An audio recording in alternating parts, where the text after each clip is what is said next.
Hi guys, welcome back to my channel. I'm so glad you're here. This video is definitely a much needed video. I love self-improvement. I love figuring yourself out and learning to love yourself and to grow. I sat down and I made a list of all the things that make me feel good, that make me feel connected to myself, and just having more of a zest for life again. Like you actually want to live your own life.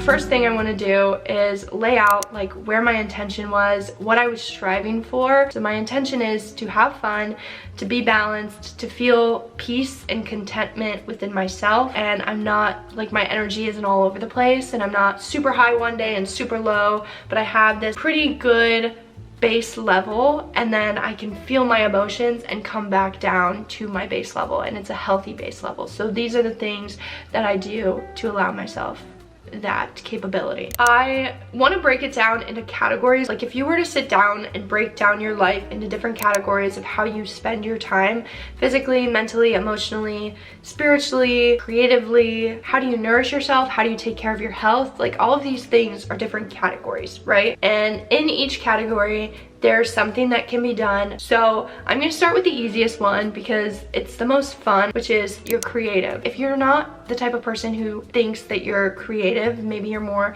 analytical, okay, there's still stuff that you can do to tap into that analytical side of yourself, like playing brain games, doing Sudoku, crossword puzzles, word searches. Like there's such simple things that can also tap into your inner child. Like they're more fun, but they're a fun approach to your analytical side. But for those of us who are on the creative side, like finding things outside of, you know, what you're working towards. Like YouTube is something that I am working towards. It's a passion. It is also a creative pursuit.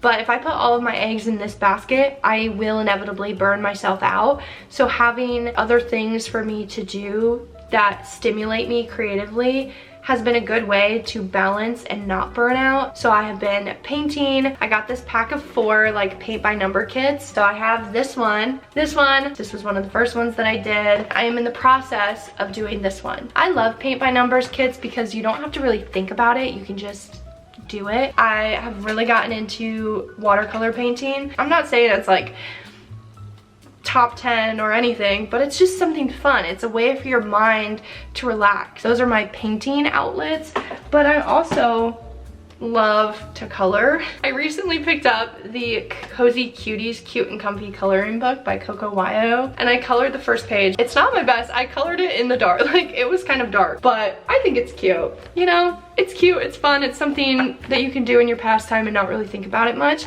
So highly recommend. I don't do it every night. I try to do it at least once a week. And then lastly, another thing that I have done creatively is scrapbooking. Over the summer, I took a step away from social media. I wasn't posting on TikTok. I wasn't posting on Instagram. I deleted both of those apps from my phone, but I still like the aspect of taking pictures, documenting your memories, having a place to go to share your memories.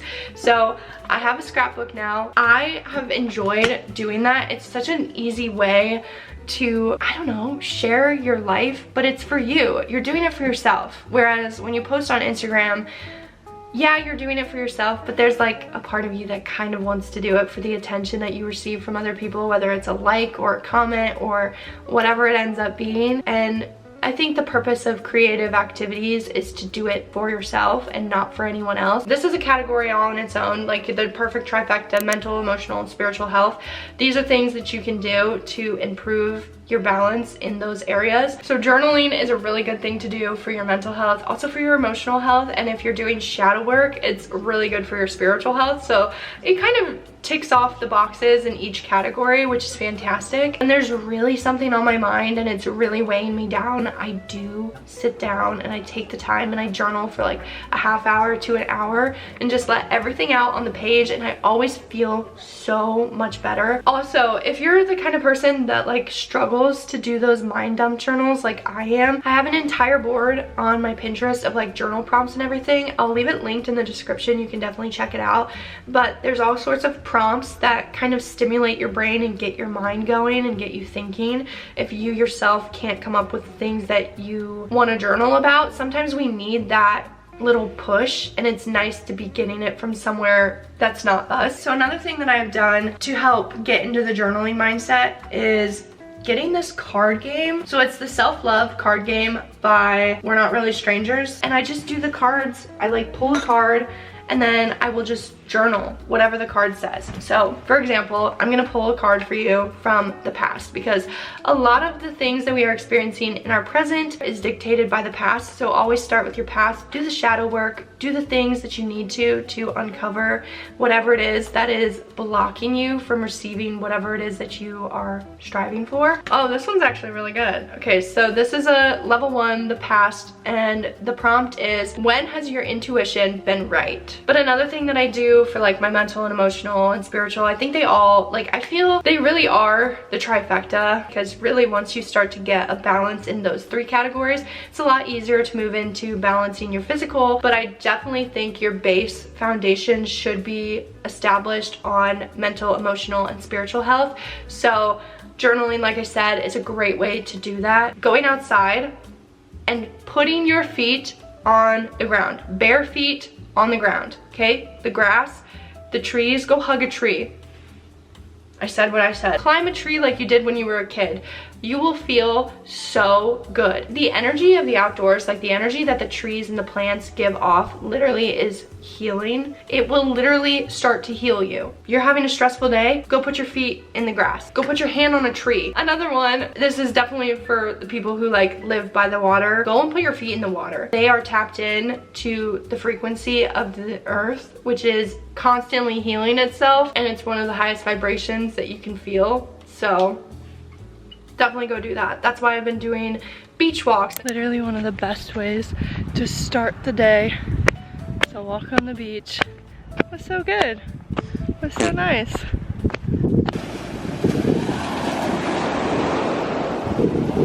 I've been going on more walks in general. When I go to the park and I read, I literally take my shoes off and I put my feet in the grass while I'm reading or while I'm journaling or whatever I'm doing. It's so good for you. It's so good for you. Okay, another thing, I feel like I'm like a broken record almost at this point with how much I say this, but tap, meditate, journal. And when I say journal in this sense, I mean affirmations, gratitudes, write out your manifestations, write out what it is that you want, write out what it is that you're thankful for. And affirmations are so important because they are literally what helps rewire your brain and help cut out all of the negative, poor programming from your past and replaces it with positive reinforcement and positive programming. You can literally change your entire neurological pathways by doing the EFT tapping, which is how your body, your physical body, releases any stored trauma and emotions that it hasn't fully let go of, because your body holds on to so much. Like, your body literally could still feel like it is 10 years in the past. You will start to experience the same things over and over again, and the same bad things will keep happening to you because you keep reliving that emotion, you keep replaying it in your head, and then your mind will transfer it to your body, and your body will be searching, literally actively searching for something to make it feel the same way that it is used to feeling. So if you just go in the opposite direction and you start replacing it with positive thoughts and positive emotion, your body will then start to crave those positive, happy experiences. And then because your body and your mind are literally, you know, interwoven and they're on the same page, your mind will be calling in positive things and your body will be open to receiving them, so you can receive more of them and you can experience more of them at a time. I'm just saying, doing the trifecta of meditating, tapping, and journaling, chef's kiss. I do it every morning. I've done it for 2-3 years now almost. I have significantly seen a difference, and that's not to say that I don't still have things that I'm working through, because everybody has things that they're working through, and some traumas, some experiences that you have from your past are so deeply ingrained in you that it takes a couple rounds, like deep rounds, to really dig that shit out and get it out of your system and to move forward. Sometimes you really think that you got into the core of the onion and you're done and you can throw it out, but then it's like, oh, psych, I actually have another layer, and it's a deeper rooted layer. And that is always discouraging. I thought I did this already. I thought I did all this work. Like, why is there more? How much more? And when will I be done? But if you allow yourself to openly like be accepting of, okay, I have a little bit more to work through. No matter how much there is, I know that I can get through it because I've gotten through everything else in the past. I have been able to move forward and let go of that shit so it doesn't continue to move forward with me and prevent me from reaching the full potential that I have, that I see for myself, which is usually why there's such a big disconnect. Like, you can see it in your brain and you feel this call to pursue something, and you're sitting here in the present and you're like, why hasn't it happened yet? I've been doing all this work, I've been doing all this healing, and it's not clicking.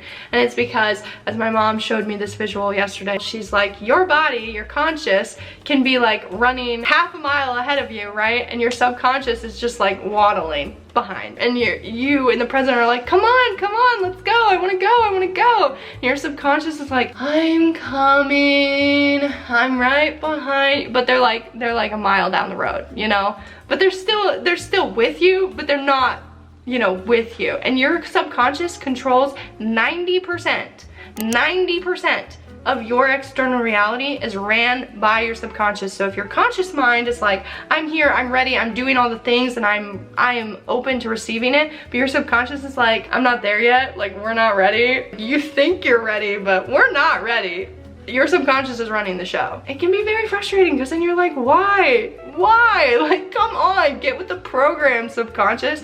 But that's where the EFT tapping comes in. That's where the visualizations come in. That's where the meditating comes in. Like, you really have to lock in and get it through your head that, like, we're in this together. And your conscious can be all go, but if your subconscious is like, go, no, you have to work your way to working together to bring them together. But like, it's hard, but it's worth it. It's worth it because there are moments where you do feel like your subconscious is fully in line with your consciousness, and that's when things in your reality start to change and start to shift, and you're like, things are clicking and it's working, which only motivates you to continue to do it. Okay, I want to shift gears a little bit. I talked about things that you could do to stimulate your creative mind or your analytical mind, whichever one you prefer. Again, it just taps into a different part of your brain, which is good because then you're strengthening your brain. Your brain is a muscle, and it's important to tap into all the different aspects of your brain and to strengthen it. Reading and taking in information, continuing to learn new things. Like, if you hear something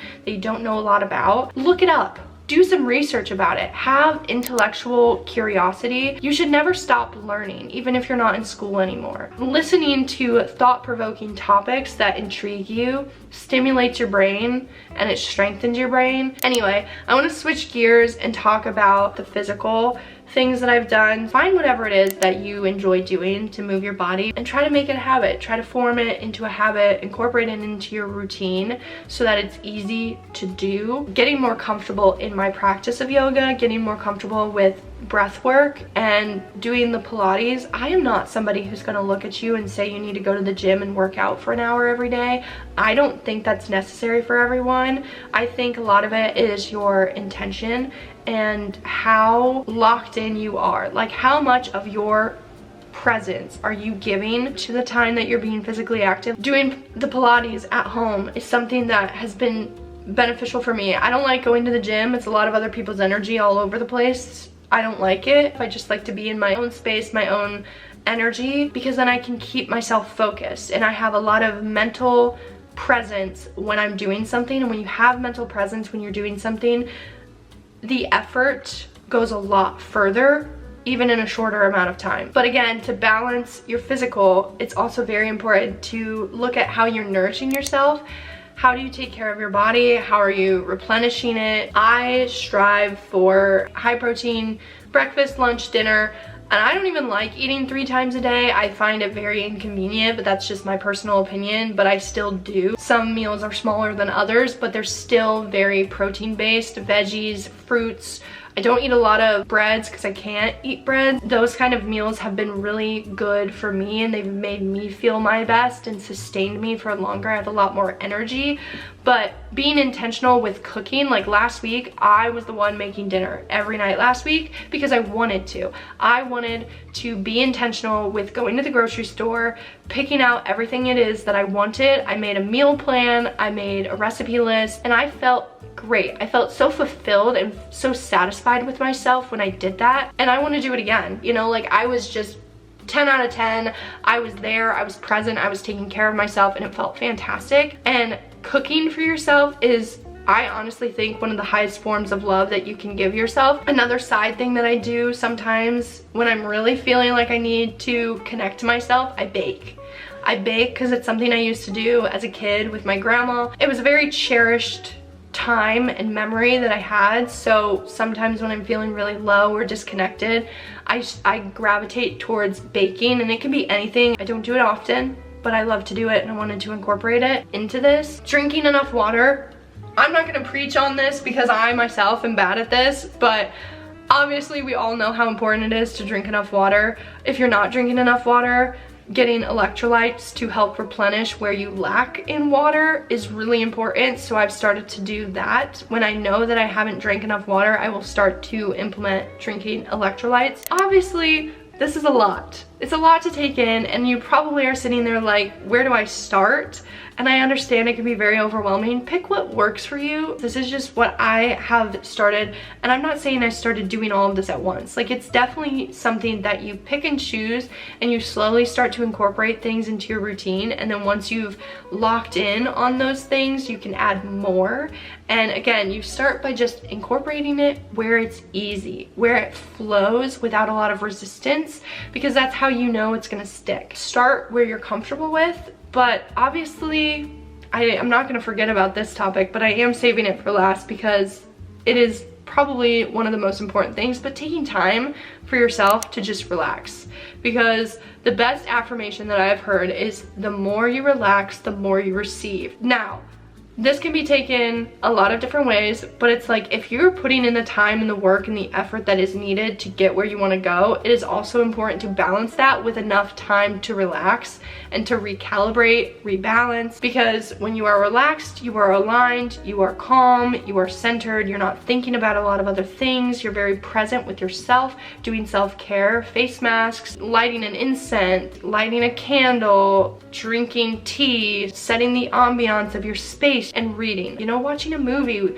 watching a TV show. I would say like a cozy TV show, not some like high stress, high intensity show, but something that you can relax to. Having those activities that you can do that help relax you, like a lot of the creative activities that I listed earlier in the video are also things that I do to relax. There's a lot of different things that you can do for self-care. Self-care looks different for everybody. It's important to find the things that help you, because again, the more you relax, the more you receive.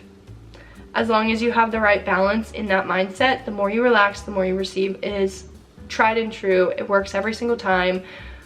And yeah, I think those are all the things that I have to share with you guys. Feel free to leave any advice in the comments for me, for anybody else that might come across it. Leave positive vibes in the comments as well. Like, let's just help each other out. And yeah, thank you guys so much for watching. Again, I appreciate you being here. I will see you guys in the next video. Bye.